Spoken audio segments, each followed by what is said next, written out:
내가 용과 진리로 예배할지니라. 아멘.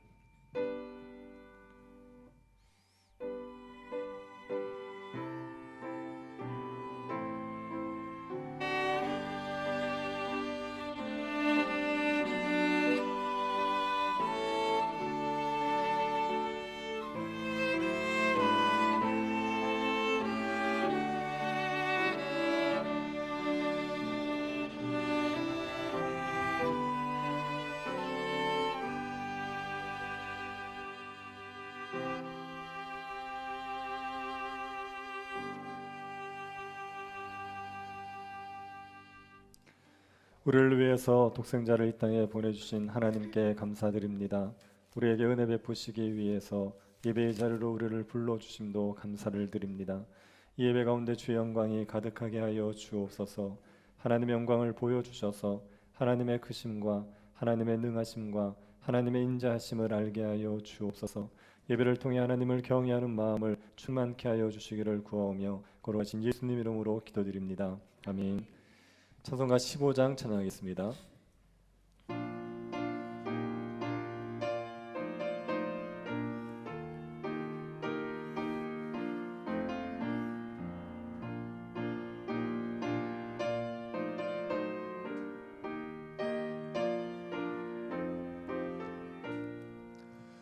하나님의 크신 사랑 하늘에서 내리사 우리 맘에 항상 계셔 온전하게 하소서. 우리 주는 자비하사 사랑 무한하시니 두려워서 떠는 자를 구원하여 주소서.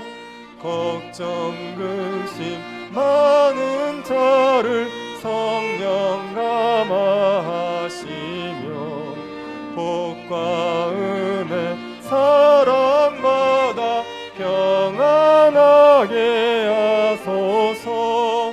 처음과 끝이 되신 주님 항상 인도하셔서 마귀 유혹 받는 것을 속히 끊게 하소서. 전능하신 아버지여 주의 능력 주시고 우리 맘에 임하셔서 떠나가지 마소서. 주께 영광 항상 돌려 천사처럼 섬기며 주의 사랑 영영토록 찬송하게 하소서. 우리들이 거듭나서 흠이 없게 하시고 주의 크신 구원받아 온전하게 하소서. 영광에서 영광으로 천국까지 이르러 크신 사랑 감격하여 경배하게 하소서. 아멘. 사도신경으로 신앙 고백하겠습니다. 전능하사 천지를 만드신 하나님 아버지를 내가 믿사오며 그 외아들 우리 주 예수 그리스도를 믿사오니 이는 성령으로 잉태하사 동정녀 마리아에게 나시고 본디오 빌라도에게 고난을 받으사 십자가에 못 박혀 죽으시고 장사한 지 4일 만에 죽은 자 가운데서 다시 살아나시며 하늘에 오르사 전능하신 하나님 우편에 앉아 계시다가 저리로서 산 자와 죽은 자를 심판하러 오시리라. 성령을 믿사오며 거룩한 공예와 성도가 서로 교통하는 것과 죄를 사하여 주시는 것과 몸이 다시 사는 것과 영원히 사는 것을 믿사옵나이다. 아멘. 박경수 장로님 기도드리겠습니다.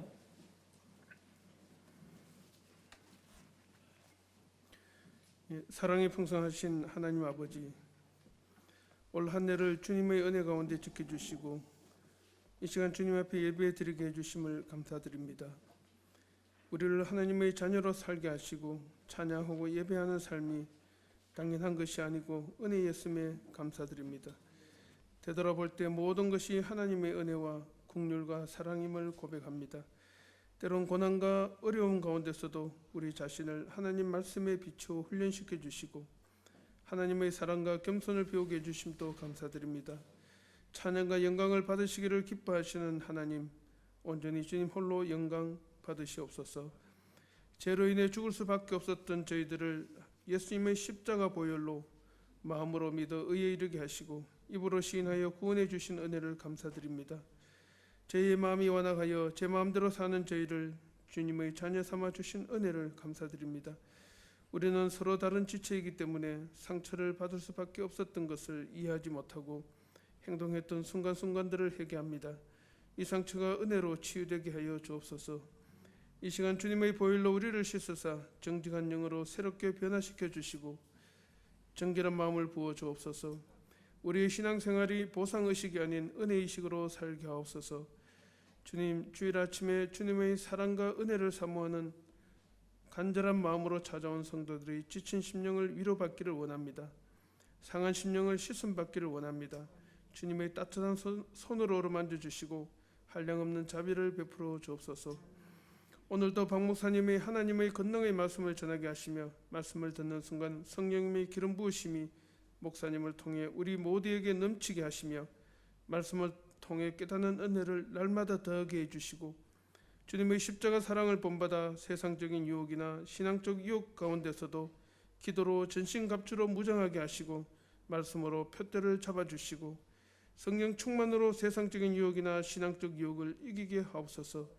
우리가 일하는 일터교회와 직장과 가정에서 성김과 사랑으로 하나님의 영광과 그리스도의 사랑이 나타나게 하옵시고 좋은 향기와 아름다운 소문나는 저희들 다 되게 하옵소서. 외형은 크리스찬이나 실제로 행하는 말과 행동은 믿지 않는 사람보다 훨씬 더 못한 저희들을 발견합니다. 변화되게 하여 주옵소서.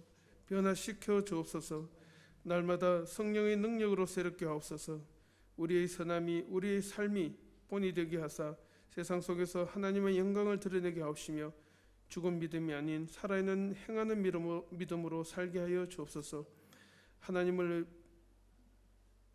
되게 하옵소서.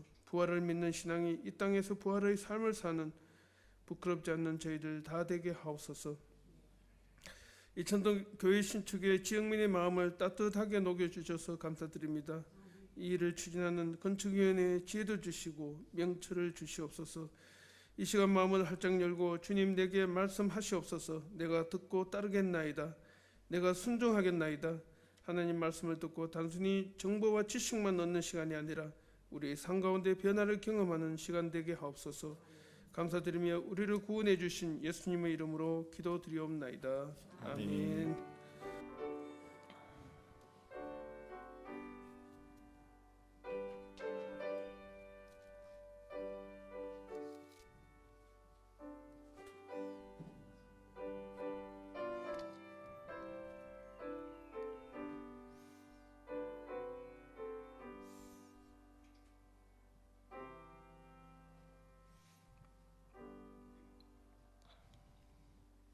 말씀을 보겠습니다. 창세기 22장 13절부터 18절 말씀입니다.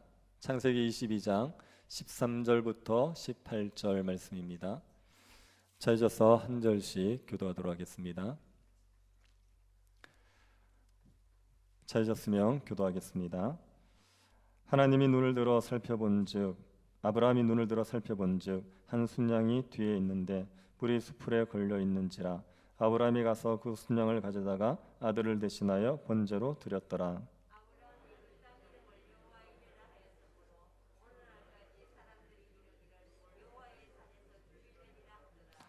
여호와의 사자가 하늘에서부터 두 번째 아브라함을 불러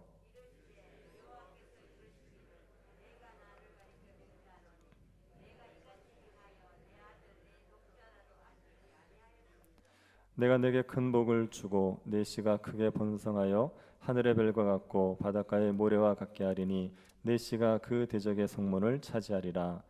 또 내 씨로 말미암아 천하 만민이 복을 받으리니 이는 내가 나의 말을 준행하였음이니라 하셨다 하니라. 아멘. 제가 어릴 때 명절이 되면 저희 할머니는 마을 입구로 자주 나가셔서 서성거리셨습니다. 아들과 딸이 온다는 소식을 들었는데 언제 올지를 모르니까 자꾸 마중을 나가시는 겁니다. 요즘처럼 휴대폰이 있고 또 뭐 자가용이 흥하고 그런 때가 아니어서 오기는 알아도 언제 오는지를 잘 모르던 때였습니다. 그러니까 점심만 드시고 나면 마을 입구를 계속 왔다 갔다 하시면서 이제나 저제나 아들이 딸이 올까 기다리셨습니다. 그래서 버스가 지나가면 혹시 아들이 내리지 않을까, 택시가 지나가면 딸이 타고 오지 않았나 유심히 쳐다보셨습니다. 그러다가 아들과 딸이 오면 그렇게 좋아하셨습니다. 우리가 누군가를 기다려 본 경험들이 있으실 겁니다. 오는지는 알겠는데 언제 온지를 모르면 정말 목이 빠지게 기다리게 되지요. 이스라엘 백성들이 목이 빠지게 기다렸던 분이 있습니다. 이스라엘 백성들을 구원할 메시아를 목이 빠지게 기다렸죠. 이스라엘 백성들에게 메시아는 자기들을 고통의 삶에서 건져내실 분입니다. 자기들에게 하나님 나라의 복을 풍성하게 누리게 해줄 분입니다. 그 메시아가 오기를 간절히 기다리고 있었습니다. 그 메시아가 오셨지요. 예수 그리스도가 그 메시아로 오셨습니다. 그런데 이스라엘 백성들은 예수님을 메시아로 받아들이지 않습니다. 자신들이 기대했던 메시아와 예수님의 모습이 달랐기 때문입니다. 자신들이 메시아가 오시면 이런 일을 할 것이다 생각하고 있었는데 예수님은 그 일을 하지 않고 다른 일을 하고 계시니까 예수님을 메시아로 받아들이지 않았죠. 세례 요한조차도 예수님이 진짜 메시아인가 의심이 됐습니다. 그래서 제자를 보내서 묻습니다. 오실 그 분이 당신입니까? 우리가 다른 일을 기다려야겠습니까? 이렇게 묻지요. 예수님께서 오시겠다고 하셨던 그분이 맞습니다. 오시겠다고 하셨던 구약에서 예언되었던 메시아가 맞지요. 우리가 예수님께서 구약에서 예언된 메시아라는 것을 세례 요한의 질문, 오실 그이가 당신이니까 다른 일을 기다리니까 요 말을 가지고 우리가 지금 구약에서 예언된 메시아가 예수님이 맞다는 것을 살펴보고 있습니다. 제일 처음에 우리가 예수님께서 마지막 아담이라는 걸 살펴봤죠. 그리고 지난주에는 예수님께서 여자의 후손이다 이걸 살펴봤습니다. 오늘은 예수님이 아브라함의 후손이다 이것을 살펴보도록 하겠습니다. 마태복음을 기록하는 마태는 예수님을 소개하면서 아브라함과 다윗의 자손 이렇게 소개했습니다. 예수님을 아브라함의 자손이라고 소개했죠. 예수님이 아브라함의 자손이라는 얘기는 하나님께서 아브라함에게 하셨던 약속을 이루실 분이 예수 그리스도다 이런 의미입니다. 하나님께서 아브라함에게 해주신 약속이 있는데 그 약속은 예수 그리스도에게 성취가 된다. 그런 의미에서 예수님을 아브라함의 자손, 아브라함의 후손 이렇게 이야기를 하는 겁니다. 예수님이 아브라함의 후손이라는 것을 우리가 알기 위해서 오늘은 세 가지를 살펴봅시다. 첫 번째는 예수 그리스도께서 이루신 아브라함의 약속은 어떤 거냐? 하나님께서 아브라함에게 하신 약속이 뭐냐? 이걸 살펴보지요. 그리고 두 번째는 예수님께서 그 아브라함의 약속을 어떤 방식으로 성취하셨는지를 살펴보겠습니다. 그리고 세 번째로 예수님이 성취하신 아브라함의 약속을 우리가 누릴 수 있는 방법이 무엇이냐 그것을 살펴보도록 하겠습니다. 먼저 하나님 예수님께서 성취하신 아브라함의 약속이 무엇인지 보죠. 아브라함은 아시지 않습니까? 아브라함은 교회를 안 다니는 사람도 알 정도로 굉장히 유명한 사람이죠. 아브라함은 열국의 아비로 알려져 있습니다. 하나님께서 이 아브라함을 갈대아 우르에 있을 때 택하셔서 하나님께서 약속을 주시지요. 이 아브라함은 창세기 3장 15절에 얘기했던 여자의 후손의 계열에 속한 자입니다. 하나님께서 창세기 3장 15절에 사람의 구원에 대한 약속을 하시면서 원수관계 세 가지를 얘기하십니다. 창세기 3장 15절에 보면 세 가지의 원수관계가 있습니다. 창세기 3장 15절을 한번 읽으시면서 세 가지 원수관계가 뭔지 한번 찾아보십시오. 15절 한번 보시겠습니까?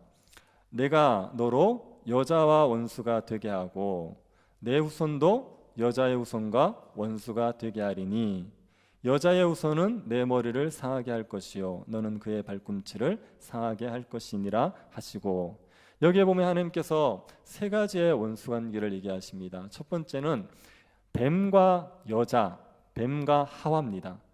뱀과 하와가 원수 관계가 될 거다 이렇게 얘기하지요. 하와는 뱀의 말을 들었습니다. 뱀이 선악과를 따먹으면 그러면 하느님처럼 될 거라는 말을 듣고 선악과를 따먹었지요. 하와가 뱀의 말을 들음으로 말미암아 뱀의 종이 되었습니다. 그래서 하와와 뱀이 한 연합을 이룬 거죠. 그런데 하나님께서 이 관계가 틀어지게 할 거다. 그래서 뱀과 하와가 원수 관계가 될 거다, 되게 할 거다 이렇게 얘기하십니다. 하와는 뱀의 말을 듣고 선악과를 따먹었는데 뱀이 약속했던 일은 일어나지 않습니다. 그것 때문에 하와의 마음에 뱀에 대한 반감이 생기죠. 그래서 하나님께서 왜 따먹었냐 얘기했을 때 이 뱀이 나에게 따먹으라고 해서 먹었다고 뱀에 탓을 했습니다. 그러니 하와와 뱀의 관계가 벌어졌죠. 하나님께서 이 관계를 틀어 원수 관계가 되게 하셔서 이 하와의 후손에게서 뱀의 머리를 상할 자가 나게 만들겠다 이렇게 얘기하십니다. 그리고 하나님께서 또 하나의 원수 관계를 얘기하십니다. 뱀의 후손과 여자의 후손입니다. 뱀의 후손은 사탄의 종들, 사탄에게 속한 사람들을 얘기합니다. 여자의 후손은 하나님의 종들이죠. 하나님께 속한 자들입니다. 하나님께서 아담의 타락 이후에 인류가 두 부류가 될 거다. 한 부류는 뱀의 후손의 계열, 사탄에게 속한 불경건한 자들, 한 부류는 하나님에게 속한 경건한 자들, 이 두 부류가 내려올 거라는 겁니다. 그리고 이 두 부류가 끊임없이 다투게 될 거다 이렇게 얘기하셨습니다. 그리고 세 번째 원수 관계가 뱀과 뱀의 머리를 깨뜨릴 여자의 후손입니다. 뱀과 뱀의 머리를 깨뜨릴 여자의 후손이 싸우게 되고 그 여자의 후손이 뱀의 머리를 깨뜨릴 거다. 이렇게 세 가지의 원수 관계를 3장 15절에서 얘기하셨습니다. 하나님께서 얘기하셨던 두 번째 원수 관계, 이게 아담 이후 인류의 역사가 이렇게 진행이 됩니다. 여자의 후손 계열과 뱀의 후손 계열이 계속 같이 투쟁하게 되지요. 아담이 아들을 낳지 않습니까? 그래서 가인과 아벨을 낳지요. 가인은 어느 계열이겠습니까? 뱀의 후손입니까? 여자의 후손입니까? 뱀의 후손이죠. 아벨은요? 여자의 후손입니다. 그런데 가인이 아벨을 죽였습니다. 그것 때문에 하나님께서 아벨 대신에 셋을 주십니다. 이 셋이 여자의 후손 계열이 되죠. 경건한 계열이 되는 겁니다. 원래 모든 사람들은 태어날 때 다 뱀의 후손으로 태어납니다. 뱀의 종이 되죠. 근데 하나님께서 그 중에 은혜를 베푸셔서 경건한 사람을 만들어내시는 겁니다. 그 사람들이 이제 셋의 계열, 셋의 후손들이 되지요. 아담의 타락 이후에 인류는 가인 계열, 뱀의 후손 계열과 셋 계열, 여자 후손 계열로 쭉 내려왔습니다. 그러다 이게 언제 섞이냐면 노아 시대 때 섞여 버려요. 이 셋의 후손 경건한 아들들이 가인의 딸들을 좋아하게 됩니다. 그들의 아름다움에 반해서 좋아하게 되면서 서로 결혼하면서 이게 섞여 버리는 겁니다. 이거는 하나님께서 얘기했던 여자 후손 계열이 사라지는 위기지요. 그래서 하나님께서 이 여자 후손의 계열을 보존하시기 위해서 노아를 부르시는 겁니다. 그리고 노아를 부르셔서 그 노아를 통하여서 새로운 인류를 시작하지요. 이미 죄로 물들어버린 사람들을 다 쓸어버리고 하나님께서 노아를 통하여서 새롭게 인류를 시작하시는 겁니다. 그런데 노아의 후손들 중에 또다시 뱀의 후손과 여자의 후손으로 나뉘어지는 거죠. 노아가 술을 취해서 벌거벗어서 장막에 있을 때 그것을 함이라고 둘째 아들이 보지요. 그 함은 노아의 벌거벗음을 가려주지 않고 그것을 온데 떠들고 다녔습니다. 그리고 대신에 그 셈과 야벳은 노아의 벌거벗음을 가려줬죠. 노아가 일어나고 나서 이 함에게 저주를 합니다. 암의 후손들이 저주를 받을 거다. 함이 저주를 받는 이유는 아버지를 공경하지 않아서 그래요. 근데 아버지를 공경하지 않은 건 하나님을 공경하지 않은 겁니다. 그러니 저주를 받는 겁니다. 이 함의 후손들이 뱀의 후손이 되는 거예요. 그리고 그 셈과 야벳은 여자 후손의 계열이 되죠. 야벳은 셈의 장막에서 복을 받습니다. 그래서 셈의 후손이 여자 후손의 계열이 되고 그 셈의 후손 중에 아브라함이 등장합니다. 하나님께서 이 아브라함을 택하시고 그 아브라함에게 약속을 주시는 겁니다. 하나님께서 아브라함에게 주신 약속이 네 가지입니다. 첫 번째가 많은 자손을 주시겠다. 아브라함에게 많은 자손을 주겠다는 건 복입니다. 자손이 많으면 집안이 강해지게 되어 있습니다. 그 당시에는 지금처럼 이렇게 치안이 잘 되는 때가 아니지 않습니까? 가족들이 모여서 가족을 지킨단 말이에요. 그러면 자손이 많으면 그러면 다른 외부의 적들로부터 가족을 지킬 수 있기 때문에 그게 복이지요. 그리고 가족이 많으면 노동력이 많은 겁니다. 경제적으로도 풍요로워질 수 있기 때문에 자손이 많다, 이거는 복인 겁니다. 하나님께서 그 자손이 많아지는 복을 주겠다고 약속하셨죠. 그리고 가나안 땅을 주시겠답니다. 가나안 땅은 하나님께서 아브라함의 후손들을 위해서 특별하게 택한 땅입니다. 하나님께서 아담과 하와를 위해서 특별하게 구별한 땅이 어디였습니까? 에덴 동산이었죠. 아브라함의 후손들을 위해서 특별하게 구별한 땅은 가나안 땅인 겁니다. 하나님께서 그 땅을 아브라함의 후손들에게 주겠다. 그리고 세 번째는 하나님께서 복을 주겠다고 얘기하셨습니다. 복을 준다는 얘기는 하나님의 통치를 받으면서 평화와 번영을 누리게 해주겠다는 얘기입니다. 아브라함의 후손들이 많습니다. 가나안 땅을 차지했습니다. 그런데 그 땅에서 기근에 시달린다고 생각해 보십시오. 외부의 적들에게 끊임없이 고통을 받는다고 생각해 보십시오. 그러면 가나안 땅에 사는 게 행복하지 않겠죠. 하나님께서 그렇게 하지 않고 가나안 땅에서 평화를 누리고 가나안 땅에서 번영을 누릴 수 있도록 복을 주겠다, 그렇게 약속하셨습니다. 네 번째가 복의 통로가 된다는 겁니다. 아브라함의 후손들은 복을 누립니다. 그런데 아브라함의 후손들만 복을 누리지 않고 열방들이 아브라함의 후손들을 통하여 복을 누리는 그런 복의 통로가 되게 해주겠다, 그렇게 약속하셨습니다. 이거는 성경을 이해하는 데 있어서 이 네 가지는 굉장히 중요합니다. 그래서 한번 따라해 보시겠습니까? 첫 번째, 자손. 네, 한번 따라해 보시죠. 첫 번째, 자손. 두 번째, 땅. 세 번째, 복. 네 번째, 복의 통로. 요 네 가지. 이게 아브라함에게 주시겠다고 약속하신 네 가지 복입니다. 하나님께서 이것을 아브라함의 생애 동안에 아브라함이 맛보게 하신다고요. 자손을 주시겠다고 했죠. 그래서 아브라함 100세 때 이삭을 낳게 해줍니다. 아브라함 100세 때 사라는 90세였습니다. 생리가 끊어졌습니다. 그러니 아이를 낳을 수 없는데 하나님께서 아들을 낳게 해주죠. 자손을 주시겠다는 약속을 이루어 주신 겁니다. 그리고 사라가 죽고 나서 아브라함이 그두라라고 후처를 취합니다. 그두라를 통해서 6명의 아들을 낳습니다. 그러니 하나님께서 자손을 주시겠다는 약속을 아브라함의 생에 맛보게 해주셨죠. 땅을 주시겠다는 약속도 아브라함의 생에서 이루어집니다. 아브라함이 사라가 죽고 나니까 장사 지낼 무덤이 필요했습니다. 그래서 막벨라 굴을 구입하지요. 이 막벨라 굴은 햇사람 에브론의 밭이었습니다. 그런데 에브론이 공짜로 주겠대요. 그런데 아브라함이 아니다, 값을 지불하겠다 그러고 비싼 값을 주고 삽니다. 이거는 아브라함이 그 막벨라 굴을 자신의 자손들이 영원히 소유하게 하기 위해서 값을 주고 구입을 한 거예요. 그래서 가나안 땅을 주시겠다고 약속하셨는데 그 땅을 일부를 차지하게 되는 겁니다. 복을 준다고 약속하셨지요. 아브라함이 실제로 복을 넘치도록 누렸습니다. 아브라함의 집에 전쟁 때 군사로 쓸 수 있는 종들이 318명 있었습니다. 아브라함은 굉장한 거부였습니다. 이게 하나님께서 아브라함에게 복을 주신 거죠.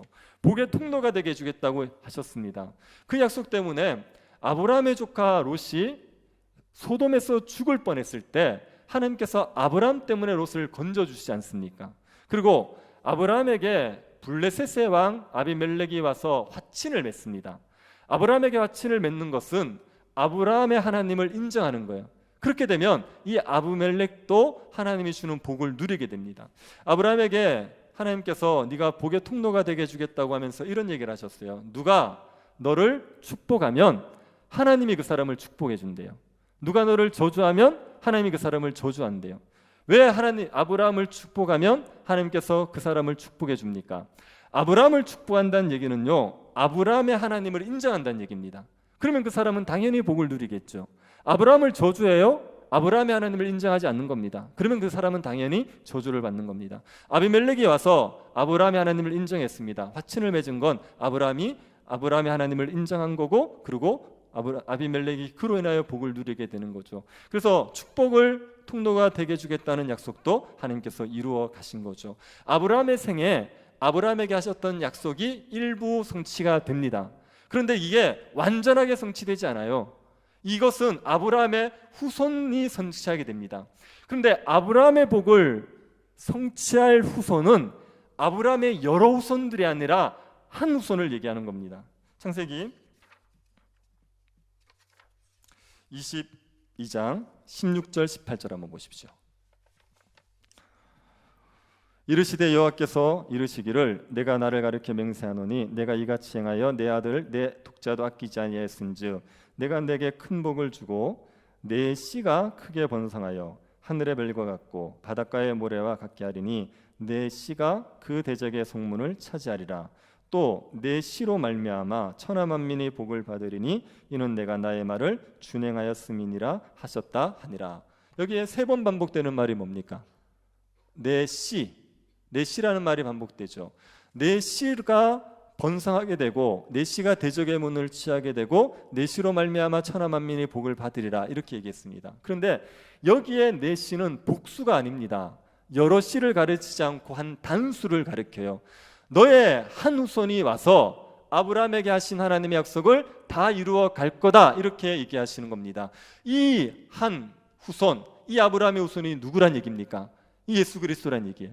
그래서 갈라디아서를 보면 사도 바울이 이렇게 얘기합니다. 갈라디아서 3장 16절입니다.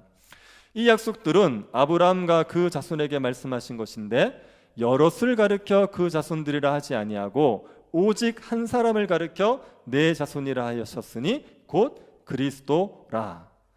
아브라함에게 아까 얘기한 내 씨로 할 때 그 씨는 여럿을 가리키는 게 아니라는 겁니다. 한 자손을 가리키는 거다. 그 자손이 누구라고요? 그리스도다.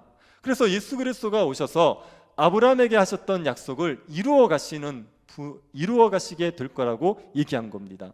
예수님이 아브라함에게 하신 그 4가지 약속을 이룹니다. 첫 번째 약속이 뭐였습니까? 첫 번째, 자손을 주시겠다. 아브라함의 자손이 많아지게 해주겠다고 약속하셨죠. 예수 그리스도가 오셔가지고 아브라함의 자손을 하늘의 별처럼 땅의 바다처럼 많게 만드셨습니다. 오늘날 아브라함의 자손들은 누굽니까? 예수 믿는 우리가 아브라함의 자손들이에요. 예수 믿는 성도들이 아브라함의 자손입니다. 그래서 수많은 성도들이 생겨나게 예수님께서 만드셨죠. 지금 전 세계 인구 중에 3분의 1이 기독교인이라고 얘기해요. 지금 살아있는 사람들의 기독교인의 숫자도 다 헤아리기 어렵습니다. 죽은 사람들까지 포함하면 이 수가 헤아릴 수 없어요. 요한계시록에 보면 허다한 무리들, 흰옷 입은 수많은 무리들이 있다고 얘기합니다. 성도들의 수가 이루 말할 수 없이 많아졌습니다. 그건 예수님께서 아브라함의 자손들이 많아지게 하겠다는 그 약속을 성취하신 겁니다. 땅을 주시겠다고 약속하셨죠. 그 약속은 예수 그리스도가 지금 성취를 위해서 일하고 계십니다. 무슨 땅을 주시기 위해서요? 새하늘과 새 땅을 주시기 위해서. 예수 그리스도가 하늘에서 승천하셔서 지금 새하늘과 새 땅을 만드는 일을 하시는 겁니다. 제가 예수님께서 마지막 아담이라고 얘기 드렸을 때 예수님의 왕직을 설명한 적이 있어요. 왕으로서 예수님이 무슨 일을 하신다 그랬습니까? 왕이신 예수님이 지금 새하늘과 새 땅을 만드는 그 일을 하고 계십니다. 새하늘과 새 땅의 특징은 악한 자가 없다는 겁니다. 악이 완전히 사라진 땅이 새하늘과 새 땅입니다. 주님이 그 땅을 만들시기 위해서 지금도 하나님 보좌 우편에서 역사하고 계시는 거죠. 그 예수 그리스도가 그 아브라함에게 하신 땅의 약속을 우리에게 이루어 주실 분입니다. 그리고 예수 그리스도가 복을 주시죠. 아브라함의 자손들에게 복을 누리게 해주겠다고 약속하신 그 복을 우리가 누리게 만들어 줍니다. 복을 누리는 것은 하나님의 통치에 순종함으로 말미암아 평안과 풍요를 누리는 겁니다. 지금 성도들이 이 복을 누리고 있다고요. 예수 그리스도로 말미암아 얼마나 넘치는 평안과 풍요를 맛볼 수 있습니까? 하나님의 백성들의 모임인 교회를 한번 생각해 보십시오. 교회 안에 주님께서 평화를 주시고 교회 안에 풍요를 주시지 않습니까? 초대교회에 보면은 가난한 자가 없습니다. 가난한 자가 없다는 얘기는 그 공동체가, 교회가 말할 수 없이 풍요로웠던 겁니다. 하나님께서 이스라엘 백성들에게 가나안 땅을 주시면서 뭘 약속하셨냐면 너희들이 율법을 잘 지켜라. 그러면 가나안 땅에는 가난한 자가 없게 해주겠다 이렇게 약속하셨어요. 그런데 이스라엘 백성들이 그 율법을 잘 못 지킵니다. 그래서 가나안 땅이 없어지는 그 풍요를 못 누리죠. 그런데 초대교회에 가난한 자가 없었어요. 하나님께서 하나님의 백성들에게 복을 넘치도록 부어주시는 겁니다. 그 약속도 예수 그리스도를 통해서 이루어졌죠. 복의 통로가 되겠다는 것도 예수 그리스도를 통해서 이루어집니다. 예수 그리스도를 믿는 우리를 통하여서 믿지 않는 자들이 하나님을 알게 되죠. 구원의 소식을 듣게 되죠. 그래서 우리로 말미암아 세상이 복을 누리게 되는 겁니다. 이 아브라함에게 하셨던 4가지의 약속이 예수 그리스도 한 분을 통하여서 지금 이루어졌고 이루어져 가고 있는 겁니다. 지금 듣고 계시는 걸 아멘으로 표해 주시겠습니까? 네. 예수 그리스도가 아브라함의 약속을 이루시는 분입니다. 네. 그 예수 그리스도가 이루어 가시는 아브라함의 복, 이 복을 어떻게 이루어 가십니까? 어떤 방식으로? 그게 아브라함이 모리아 산에서 했던 일을 통하여서 하나님께서 계시해 주죠. 하나님께서 아브라함에게 독자 이삭을 모리아 산에 번제로 바치라고 얘기해요. 그래서 아브라함이 그 독자를 모리아 산에 번제로 바치러 갔지요. 하나님께서 이삭을 바치라고 한 이유는 무엇이겠습니까? 이건 아브라함에게 테스트를 하는 겁니다. 근데 뭘 테스트하는 것 같습니까? 네가 이삭을 사랑하느냐 나를 사랑하느냐 이걸 테스트한다고 생각하는데 그 테스트가 아닙니다. 하나님 그 테스트를 하고 싶은 게 아니라 아브라함이 하나님을 믿느냐 아니냐를 테스트하고 싶은 거예요. 왜 이삭을 바치는 문제가 하나님을 믿느냐 아니냐는 테스트가 되냐 하면은 하나님께서 아브라함에게 뭘 약속하셨죠? 많은 자손을 약속하셨습니다. 그런데 이삭을 통하여서 그 약속을 이루실 거라고 얘기하셨어요. 하나님이 그 이삭을 번제로 바치라는 겁니다. 만약에 아브라함이 하나님 말씀에 따라 이삭을 번제로 바쳤다고 합시다. 그러면 하나님의 약속은 이루어집니까? 못 이루어집니까? 못 이루어지죠. 이삭이 죽어버리니까. 그런데도 하나님께서 약속을 이루어 가시자면 하나님이 뭘 하셔야 되죠? 죽은 이삭을 살려내야 됩니다. 이삭을 번제로 바치라고 하셨으니까 말씀에 순종해서 아브라함이 번제로 바쳤다 합시다. 그리고 하나님께서 아브라함에게 하셨던 약속을 이루자면 죽은 이삭을 살려내야지만 아브라함에게 하셨던 자손의 약속이 이루어지는 거죠. 그러니까 이삭이 하나님이 내가 이삭을 죽여도 하나님은 살려낼 거라고 믿어버리면 이삭을 바칠 수 있어요. 이걸 못 믿지 않습니까? 이삭을 못 바치는 겁니다. 그러니까 하나님께서 아브라함에게 네가 나를 믿느냐, 내가 죽은 이삭도 살려낼 수 있는 것을 믿느냐, 이걸 테스트하기 위해서 이삭을 바치라고 하는 거예요. 아브라함이 이 테스트에 통과를 했습니까? 못했습니까? 통과했죠. 이삭을 바치려고 했어요. 바치려고 하는 게 하나님께서 내가 이삭을 죽여도 하나님 나 이삭을 살릴 거라고 믿은 겁니다. 이 테스트를 위해서 이삭을 바치라고 한 게 한 가지 목적인데 여기에서 하나님께서 아브라함에게 하나님께서 하실 일을 알려주고 싶은 목적도 있었어요. 하나님께서 인류를 구원하기 위해서 어떤 일을 하실지를 알려주고 싶었습니다. 아브라함이 그것을 이해합니다. 그걸 이해해서 그 땅의 이름을 특이하게 지어요. 아브라함이 그 땅의 이름을 뭐라고 짓습니까? 이삭을 번제로 바치려고 했던 그 땅을. 창세기 22장 14절 한번 보십시오. 아브라함이 그 땅의 이름을 여호와 이레라 하였으므로 오늘날까지 사람들이 이르기를 여호와의 산에서 준비되리라 하더라. 하나님께 아브라함이 그 땅을 여호와 이레라고 지었어요. 여호와 이레는 하나님께서 준비하신다. 여러분 이거는 성도들이 많이 이렇게 인용합니다. 하나님께서 나를 위해서 뭔가를 준비해 두셨다. 그래서 배우자를 위해서 기도하는 사람들은 여호와 이레의 하나님을 믿죠. 나를 위해서 배우자를 준비해 두셨을 거다. 직장을 구하는 청년들도 여호와 이레의 하나님을 믿죠. 하나님께서 나를 위해서 직장을 구해 주실 거다, 준비해 주셨을 거다, 이렇게 생각하죠. 근데 여기서 말하는 여호와 이레는 그런 의미가 아닙니다.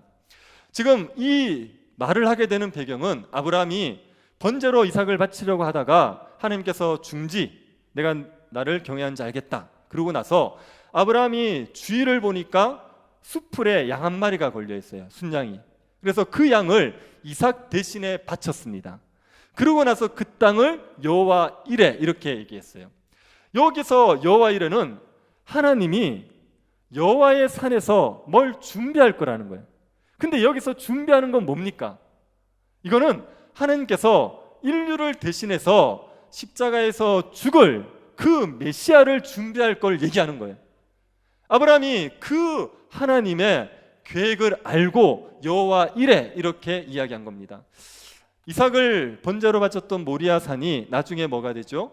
솔로몬의 성전 터가 되어버립니다. 그리고 거기에서 누가 돌아가십니까? 예수님이 십자가를 지시게 되죠. 그래서 예수 그리스도께서 십자가에서 죽으실 걸, 그 예수 그리스도를 하나님께서 준비하실 것이라는 것을 여호와 이레라는 것으로 하나님께서 계시해 주신 겁니다. 아브라함이 이걸 다 이해하지는 못했어요. 그런데 하나님께서 하나님의 백성들을 구원해 내시기 위해서 한 구원자를 준비하실 거라는 건 알았습니다. 그래서 요한복음에 보면 예수님께서 이런 말씀을 하십니다. 너희 조상 아브라함은 나의 때 볼 것을 즐거워하다가 보고 기뻐하였느니라. 아브라함은 예수님이 오실 것을 기다렸다는 거예요. 그것을 보고 있다가 예수님 오시는 것을 알고 즐거워했다, 이렇게 얘기하죠. 아브라함은 구원자가 올 걸 기다렸습니다. 그 구원자가 와서 이 인류를 구원해 주실 것을 소망하고 있었죠. 그걸 여호와 이레, 거기에 여호와의 산에서 준비될 거라 이렇게 고백을 한 거죠. 하나님께서 예수 그리스도를 그 아브라함이 이삭을 번제로 바치려고 했던 모리아산에서 죽이셨습니다.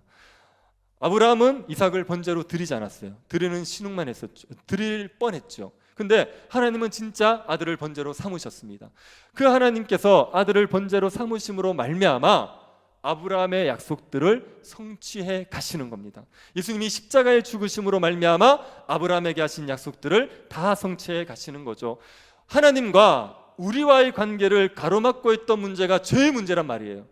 예수님이 십자가에 죽어서 그 죄의 문제를 해결하신 겁니다. 그래서 하나님과 우리의 관계를 화평하게 만들어 주셨죠. 그리고 우리가 하나님께서 주시는 새하늘과 새 땅을 누릴 수 있게 만들어 주시고, 우리가 하나님의 통치 아래서 복을 누리면서 살아갈 수 있도록 만들어 주신 겁니다. 우리가 복의 통로가 될 수 있도록 허락해 주신 거죠. 예수님이 십자가에 죽으시는 그 방식을 통하여서 우리에게 하나님의 아브라함에게 하신 약속들을 다 이루어 가셨던 겁니다. 그러면 예수 그리스도로 말미암아 이루어진 하나님의 아브라함의 약속들, 이걸 우리가 누릴 수 있는 방법은 무엇입니까? 어떻게 하면 아브라함의 약속들을 우리가 다 누리면서 살아갈 수가 있습니까? 그 방법은 믿는 것밖에 없어요. 예수님을 믿으면 됩니다. 하나님이 아브라함에게 4가지 약속을 주셨는데, 이 약속을 아브라함이 누리기 위해서 뭘 해야 됩니까? 아브라함은 할 게 없습니다. 믿으면 돼요. 하나님을 믿으면, 그러면 하나님께서 이 약속을 이루어 주시는 겁니다. 그래서 아브라함의 생애에서 가장 중요한 문제는 하나님을 믿을 수 있느냐, 이게 제일 중요한 문제예요. 이것 때문에 아브라함이 평생을 씨름하는 문제가 하나님을 믿을 수 있느냐, 이 문제였습니다. 아브라함이 처음에 가나안 땅에 왔을 때 이 하나님을 믿습니까, 못 믿습니까? 못 믿어요. 그게 어디서 나타나냐면 애굽에 내려가는 일을 통하여서 나타납니다. 가나안 땅에 왔는데, 하나님의 약속을 받고 가나안 땅에 왔는데 기근이 생겨버렸어요. 그 기근을 피하기 위해서 아브라함이 애굽으로 내려가죠. 아브라함이 애굽으로 내려가는 걸 문제 삼을 분들이 있는데, 이거 크게 문제 삼을 필요 없습니다. 갔다 오면 되는 거예요. 그런데 아브라함의 문제는 뭐냐면 애굽으로 내려가면서 걱정을 합니다. 자기의 아내가 너무 예쁘니까 사람들이 자기 아내를 빼앗기 위해 자기를 죽이지 않겠느냐, 이걸 걱정하는 겁니다. 아내가 너무 예쁘면 아브라함의 심정이 이해가 돼요. 저는 아브라함의 심정이 이해가 돼요. 여러분도 이해가 되실 겁니다. 아브라함이 그걸 걱정해가지고 대책을 세우는데 아내를 어떻게 한다고요? 여동생이라고 속이기로 해요. 사라와 이걸 입을 맞췄습니다. 여동생이라고 하자고. 그리고 애굽으로 내려가는 거예요. 지금 이게 아브라함의 믿음 없음을 보여주는 겁니다. 하나님께서 아브라함에게 뭘 약속하셨냐면 자손을 주겠다고 약속하셨어요. 그러면요, 아브라함은 애를 낳기 전까지는 죽을 수가 없습니다. 아브라함은 지금 애가 한 명도 없지 않습니까? 그러니까 아브라함에게 하신 약속을 하나님께서 이루시자면 아브라함은 죽을 수 없어요. 아브라함도 못 죽고 사라를 빼앗긴 일도 있을 수가 없어요. 아브라함이 하나님의 그 약속을 믿었다면 이런 걱정을 하지 않았겠죠. 근데 하나님을 못 믿은 거예요. 못 믿으니까 자기 죽고 사라 빼앗기지 않겠느냐, 그걸 걱정해서 아내를 누이라고 속이는 거짓말을 하겠다고 한 겁니다. 이게 아브라함의 믿음 없음을 드러내는 겁니다. 아브라함이 하나님을 못 믿었단 말이에요. 그런데 그 아브라함이 창세기 15장 가면 하나님을 믿습니다. 창세기 15장 6절 한번 보십시오. 아브라함이 여호와를 믿으니 여호와께서 이를 그의 의로 여기시고, 아브라함이 하나님을 믿었단 말이에요. 그래서 의롭다함을 받죠. 아브라함이 어떻게 하나님에 대한 믿음을 가지게 됩니까? 아브라함은 하나님을 못 믿었는데 하나님이 아브라함에게 신실하셨던 겁니다. 그 사라를 빼앗길까 싶어서 거짓말하기로 하고 애굽에 내려갔죠. 그랬더니 애굽 사람들이 보니까 사라는 진짜 예뻤어요.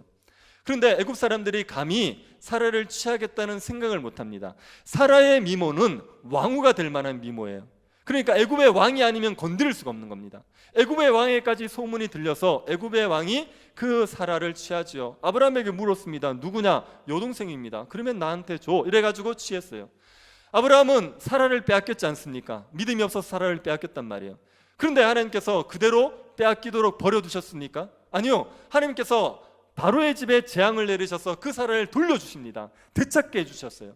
아브라함은 하나님을 못 믿었는데 하나님은 약속을 지키기 위해서 사라를 되찾게 만들어 주셨지 않습니까? 이 하나님의 신실하심을 경험하고 나서 아브라함이 하나님을 믿는 거예요. 그래서 아브라함이 하나님을 믿음으로 말미암아 의롭다함을 받고 그 약속의 성취를 받게 된 겁니다. 여러분, 우리가 예수 그리스도로 말미암아 이루어진 아브라함의 복을 누릴 수 있는 방법은요, 하나님을 믿는 것, 예수 그리스도를 믿는 겁니다. 로마서 4장 17절에 이렇게 얘기하고 있습니다. 기록된 바 내가 너를 많은 민족의 조상으로 세웠다 하심과 같으니 그가 믿은 바 하나님은 죽은 자를 살리시며 없는 것을 있는 것으로 부르시는 이시니라. 아브라함이 믿은 하나님은요, 죽은 자를 살리시는 하나님, 또 없는 것을 있는 것처럼 부르시는 하나님, 부활의 능력이 있으신 하나님, 창조의 능력이 있으신 하나님, 그 하나님을 아브라함이 믿은 겁니다. 이 믿음을 우리가 동일하게 가지면 그러면 우리도 아브라함의 약속에 참여하는 자들이 되는 거예요. 하나님께서 예수 그리스도를 십자가에서 죽이셨습니다. 그리고 그분을 다시 살려내셨죠. 하나님께서 죽은 자를 살려내셔서 예수 그리스도를 부활하게 하셨다, 이걸 믿어버리면 그 부활의 능력이 있는 하나님, 창조의 능력이 있는 하나님을 믿으면 그러면 우리도 아브라함에게 주셨던 약속에 참여하는 자들이 될 수가 있습니다. 여러분은 죽은 자를 살리신 하나님을 믿으십니까? 여러분은 부활의 하나님, 창조의 하나님을 믿으십니까? 예수 그리스도가 우리 죄 때문에 죽으셨고 그분이 살아나셨다는 걸 믿으십니까? 이걸 믿는 사람들이 하나님께서 약속하신 아브라함의 복을 다 누릴 수 있게 됩니다. 아브라함에게 하신 약속이 4가지라고 했죠. 예? 그런데 이걸 한마디로 요약하면요, 하나님의 나라를 이루겠다는 겁니다. 창세기 18장 18절 한번 보십시오. 아브라함은 강대한 나라가 되고 천하 만민은 그로 말미암아 복을 받게 될 것이 아니냐. 아브라함에게 너희 후손이 강대한 나라가 될 거라고 얘기했습니다. 예수 그리스도가 이 강대한 나라를 이루기 위해서 오신 겁니다. 그래서 주님 오셔서 제일 먼저 선포하신 복음이 때가 찼고 하나님의 나라가 임했다, 하나님 나라가 왔다, 그 얘기를 하신 거예요. 예수 그리스도가 하나님의 나라를 이루시기 위해서 오신 겁니다. 아브라함에게 하신 약속은 하나님의 나라를 이루겠다는 약속이었고 예수 그리스도는 그 하나님의 나라를 이루기 위해서 이 땅에 오신 거죠. 그래서 우리가 예수를 믿기만 하면, 예수를 믿음으로 받아들이면 하나님 나라 백성이 되는 거예요.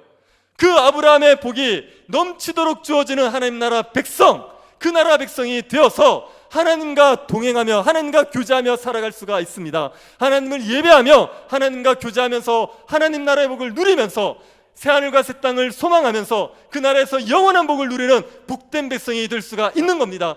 우리가 해야 되는 일들이 아무것도 없고 우리가 예수 그리스도를 믿기만 하면, 믿음으로 받아들이기만 하면 하나님 나라 백성이 되어서 이 복을 마음껏 누릴 수가 있습니다. 제가 지난주에 예수님이 여자의 후손으로 오셨다 그랬죠. 여자의 후손으로 오신 예수님을 믿으면 어디에서 벗어납니까? 죄의 저주와 형벌에서 벗어난다고요. 죄의 저주와 형벌이 무엇입니까? 우리가 하나님과의 관계가 단절되어지고 하나님에서 분리된 존재로 살아가면서 이 땅에서 먹고 살기 위해서 끊임없이 노동하고, 그리고 사람들과의 관계는 깨어져 버리고 우리에게 죽음의 고통이 와서 육체적으로 죽어서 하나님의 심판 가운데 영원한 죽음의 고통을 겪는 것, 이게 죄로 말미암은 저주란 말이에요. 그런데 예수를 믿으면 이 죄의 저주에서 벗어나고 에덴의 삶이 회복되게 되어 있습니다. 깨어졌던 하나님과의 관계가 회복된단 말이에요. 하나님을 예배하지 못했던 우리가 하나님을 예배하게 됩니다. 하나님께서 우리에게 주시는 사명이 있습니다. 하나님 나라를 위해서 살아가는 사명이 생겨서 우리의 먹고 삶을 위해서 일하지 아니하고 그 나라와 그의 의를 위해서 일하게 되는 거죠. 그러면 하나님께서 우리에게 일용할 양식을 공급해 주십니다. 하나님이 주시는 것으로 풍족하게 누리며 살면서 사람들과 화평한 가운데서 하나님의 나라를 마음껏 누릴 수 있게 되는 겁니다. 예수를 믿으면 이런 삶이 우리에게 약속되어져 있고 이 복을 누리며 살아갈 수가 있습니다. 그러니 여러분 예수 그리스도를 믿으십니까? 그러면 이 하나님 나라 백성으로서 이 복을 누릴 수 있는 존재가 되었다는 것을 기억하시기 바랍니다.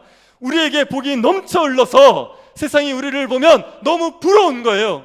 우리가 살아가는 삶이 너무 부럽습니다. 우리가 누리는 평안이, 우리가 누리는 기쁨이, 우리가 누리는 그 화평함이 너무 좋아 보이는 겁니다. 그것 때문에 우리가 믿는 예수 그리스도를 함께 믿고 싶어지는 그런 복된 존재가 우리라는 것을 믿으시기를 바랍니다.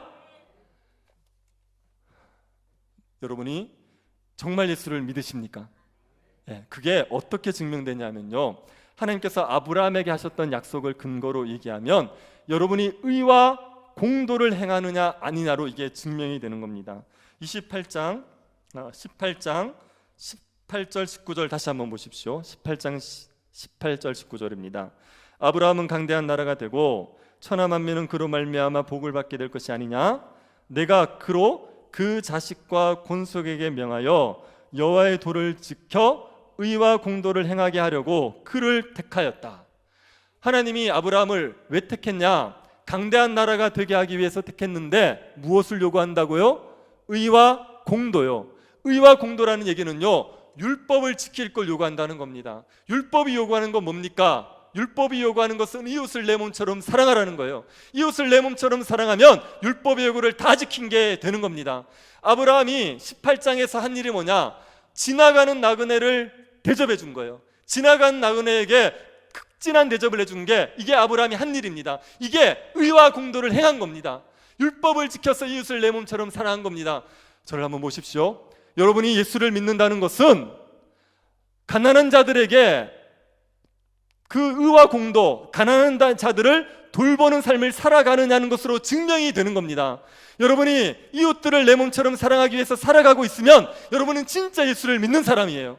그 믿음이 참된 겁니다. 그러면 여러분에게 하나님 나라의 복이 넘치도록 부어지고 있을 것이고 여러분은 하나님의 나라의 복을 마음껏 누릴 수 있는 존재가 된 겁니다. 여러분이 가난한 사람들을 외면하고 가난한 사람을 돌아보지 않으면 그럼 여러분의 믿음은 가짜예요. 여러분이 뭐라고 얘기하든지 여러분의 믿음은 가짜입니다. 여러분은 하나님 나라와 상관이 없는 겁니다. 여러분이 참된 믿음을 가졌다는 것은 가난한 자를 돌아보는 것으로 증명이 되는 거예요. 이웃을 내 몸처럼 사랑하는 것으로 증명이 되는 겁니다. 그래서 야고보서를 보시면 교회 안에서 가난한 사람과 부자들을 차별하는 사람들을 위해서 경고합니다. 부자들이 왔더니 좋은 자리에 앉히래요. 가난한 자들이 왔더니 아무 데나 앉으래요. 이런 사람들에게 뭐라고 얘기하냐면 너희들 긍휼 없는 심판을 받을 거다. 이 얘기는 너희들 지옥 갈 거라는 얘기입니다. 왜요? 이들은 믿음이 가짜이기 때문에 그래요. 교회 안에서도 부한 자들을 대접해주고 가난한 자를 차별해요. 그거는요, 그 사람의 믿음이 거짓입니다. 예수를 안 믿는 거예요. 예수를 믿는 사람은 그렇게 살 수가 없습니다. 예수 믿는 사람들은 가난한 자를 돌보며 사는 겁니다. 이웃을 내 몸처럼 돌보며 살아가게 되어 있습니다. 그게 그 믿음이 참되다고 증명해내는 방식입니다. 여러분이 예수님을 믿는 믿음으로 살아가십시오. 그 얘기는요, 의와 공도를 행하라는 얘기가 똑같은 얘기입니다. 여러분이 정말 예수를 믿는다면 의와 공도를 행하면서 살아가는 거고, 그런 사람이라면 여러분은 하나님 나라 백성이고 그 나라의 복을 마음껏 누리면서 살아갈 수가 있습니다. 여러분 예수를 믿음으로, 믿음의 거하심으로 말미암아 하나님 나라의 복을 넘치도록 누리며 살아가시기를 바랍니다. 하나님 나라의 복을 가장 충만하게 누리는 곳이 어딘지 아세요? 그건 교회입니다. 우리가 이렇게 하나님을 예배하잖아요. 하나님께서 맡겨주신 복음을 위해서 함께 사명을 감당하잖아요. 교회에 하나님께서 얼마나 풍성하게 부어주시는지 아십니까? 우리에게 주신 은사를 사용하면요, 교회는 천국이 됩니다. 하나님께서 우리에게 넘치도록 복을 부어주셨단 말이에요. 교회를 통해서 복이 흘러가지 않습니까? 교회를 인정하면 그 사람은 복을 받게 되어 있습니다. 교회를 저주하면 그 사람은 저주를 받게 되어 있습니다. 왜요? 교회에 구원의 진리가 있기 때문에. 그러니 교회 안에서 우리가 하나님 나라의 복을 풍성하게 누릴 수 있습니다. 여러분이 믿음으로 사셔서 교회 안에서 하나님의 나라의 복을 넘치도록 누리시기를 바랍니다. 가정에서도 믿음으로 사셔서 하나님의 나라의 복을 누리시고, 직장에서도 믿음으로 사셔서 의와 공도를 행하셔서 가난한 자들을 돌보는 삶을 사셔서 하나님의 나라의 복을 넘치도록 누리는 주의 백성들이 될 수 있기를 바랍니다. 예수 그리스도는 우리를 위해서 오신 아브라함의 후손이십니다. 그 주님의 오심을 함께 기뻐하는 복된 성탄절 될 수 있기를 간절히 바랍니다. 아브라함의 약속을 성취하기 위해서 오신 예수 그리스도께 감사드립니다. 그리스도를 믿음으로 하나님 나라 백성이 되게 하시고 아브라함에게 약속하신 복을 누리게 하심을 감사드립니다. 하나님 나라 백성으로서 의와 공도를 행하며 살아가게 하여 주옵소서. 나그네와 가난한 자를 사랑으로 섬기며 살게 하여 주옵소서. 믿음으로 살아서 하나님 나라의 복을 넘치도록 누리고 복의 통로가 되어 하나님께 영광을 돌리게 하여 주옵소서. 걸어가신 예수님 이름으로 기도드립니다. 아멘. 찬송가 126장 찬양하면서 봉헌하도록 하겠습니다.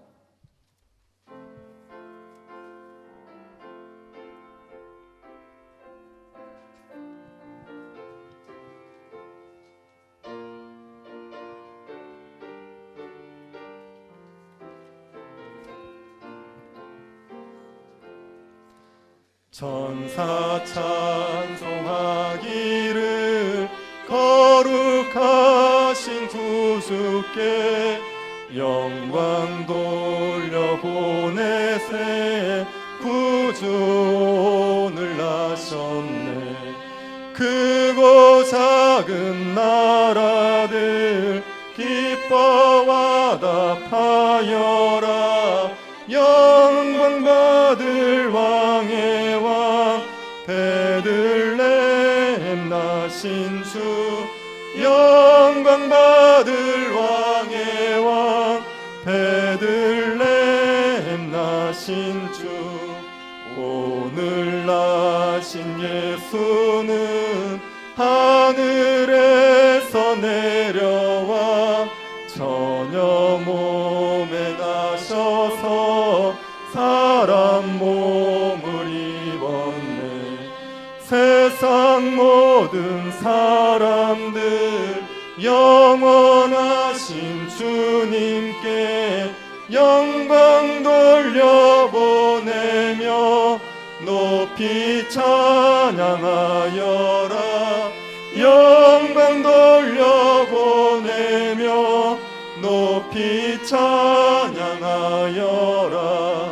의로우신 예수는 평화의 왕이시고 세상 빛이 되시며 우리 생명 되시네. 죄인들을 불러서 거듭나게 하시고 영생하게 하시니 왕께 찬양하여라. 영생하게 하시니 왕께 찬양하여라.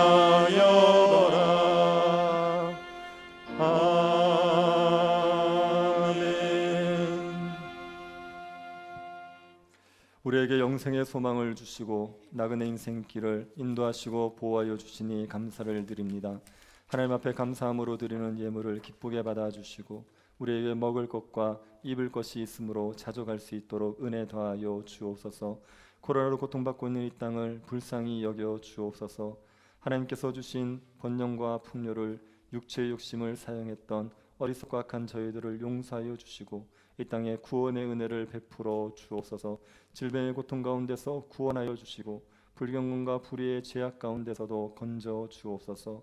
이 나라가 공의로운 나라, 가난한 사람들을 돌보는 나라 되어서 주님 오실 때까지 주의 뜻에 쓰임받는 나라 되게 하여 주옵소서. 기가 막힐 웅덩이에 빠져서 하나님의 도우심을 구하는 성도들을 주께서 건지셔서 반석에 세워주시기를 구합니다. 길이 막힌 성도들에게 길을 열어 주옵소서. 일용할 양식을 걱정하는 성도들에게 일용할 양식을 공급하여 주옵소서. 병중에 있는 성도들에게 치유의 은혜를 베풀어 주옵소서. 환난 가운데서도 십자가를 바라보며 위로와 힘을 얻게 하여 주시고 믿음으로 환난을 넉넉히 이겨내게 하여 주옵소서. 걸어가신 예수님 이름으로 기도드립니다. 아멘. 장로님 나오셔서 공부하시겠습니다. 예, 새로 오신 분이나 여행 중에 오신 분들을 환영합니다. 새가족 등록을 하실 분은 교육자에게 말씀해 주십시오. 예, 예결산위원회가 3부 예배 후에 유초동부실에서 모입니다. 예결산위원은 주보를 참고해 주시기 바랍니다. 예결산 재직회가 다음 주 2부 예배 후에 있습니다. 일남전도의 총회는 오늘 2부 예배 후 본당에서 있습니다. 이 여전도의 총회는 2부 예배 후에 사무실에서 있습니다. 교육자 부임을 했습니다. 여인덕 강도사님이 청년부가 교구를 담당하시겠습니다. 주차권 등록은 이제 바로 가실 분은 그냥 가시면 되는데 혹시 지체가 이제 시간이 더 소요가 되면 꼭 사무실에 이야기를 하시고 가셔야 이제 차가 순조롭게 빠질 수가 있습니다. 추가 광고를 드리겠습니다. 우리 교회 3대 담임이셨던 이강호 목사님이 오늘 소천하셨습니다. 현재 동산병원 장례식장에서 장례가 진행 중입니다. 많은 기도를 부탁드리고 나머지는 주보를 참고해 주시기 바랍니다. 여인덕 강도사님 화요일부터 본교에 부임하셔서 사역을 하고 계십니다. 우리 나오셔서 인사하도록 하겠습니다. 사모님하고 아이 자녀들 같이 나오겠습니다. 큰 아이는 여호수입니다. 여호수 아니고 여호수. 그 다음에 둘째는 여나단입니다. 호수 나단입니다. 우리 청년부와 교구를 담당하게 되었습니다. 여강도사님 그래서 여자라고 생각하시면 안 되고요. 네, 남자신데 성이 여십니다. 우리 인사할 때 박수로 환영하시기 바랍니다. 네. 다시 일어나셔서 주기도 문성 창수하고 축도로 예배를 마치겠습니다.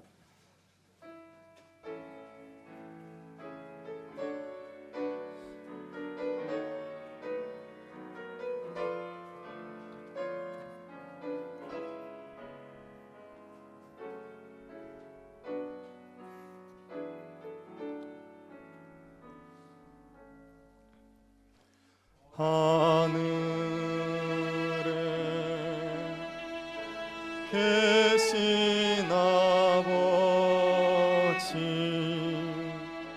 이름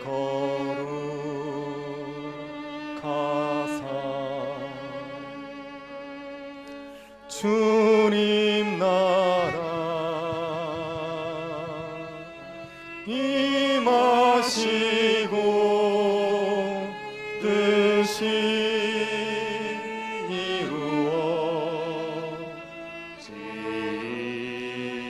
이루어지이다. 일용할 양식 주시고 우리들의 큰 죄 다 용서하옵시고 또 시험에 들게 마시고 악에서 구원하소서. 대개 주의 나라 주의 권세 주의 영광 영원히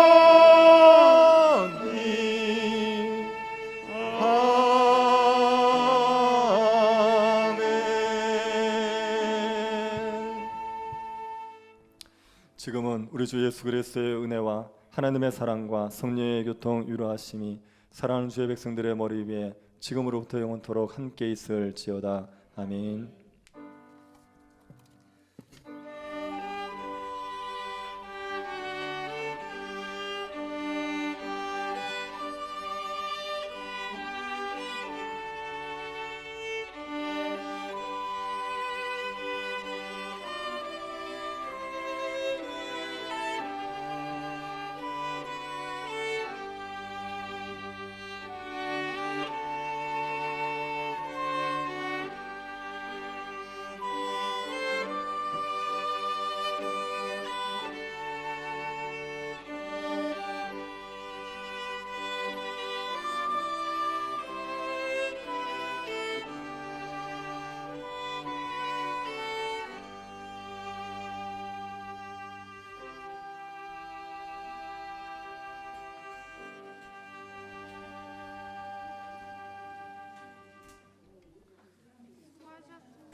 크리스마스 날 해야 되고 25일 토요일 날 해야 되고 몇 시에요?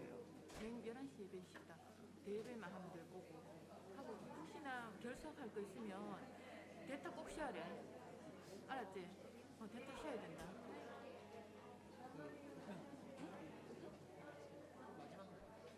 1월 1일에도 해요.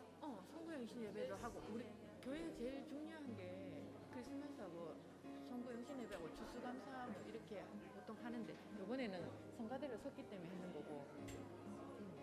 이번에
보고서 다 받으셨죠? 안 받으신 분은 손 들어주시면 드리겠습니다.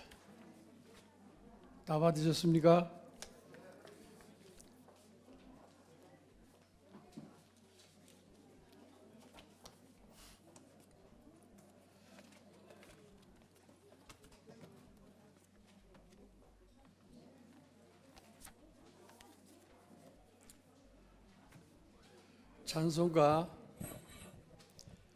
찬송가 438장 1절과 3절만 부르겠습니다.